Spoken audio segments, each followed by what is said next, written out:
If you're brand new to your iPhone or you've had one for a while, you can always create a new iCloud account. I can show you how to do it directly on your phone.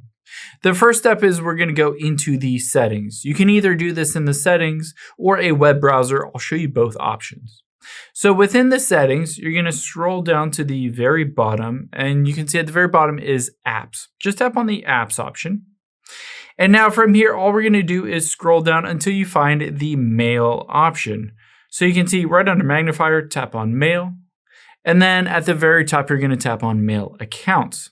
Now on here, you might already have an iCloud account. You can see at the very top, I already have an iCloud account on here, but I can create a new iCloud account just by hitting add account and then iCloud. Now on here, you can see it says, all right, you can just enter in your current iCloud account, but you can see at the very bottom, it says create a new Apple account or AKA an iCloud account.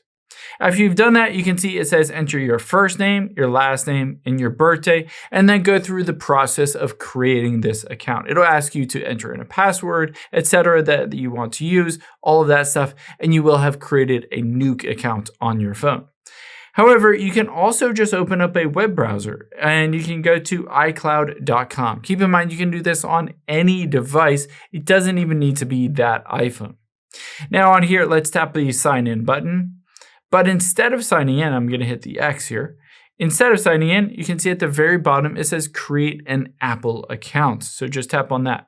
Now, keep in mind, when you create an Apple account, you're creating an Apple ID account, an iCloud account. They're all the exact same. It's just one account that manages all of those different things.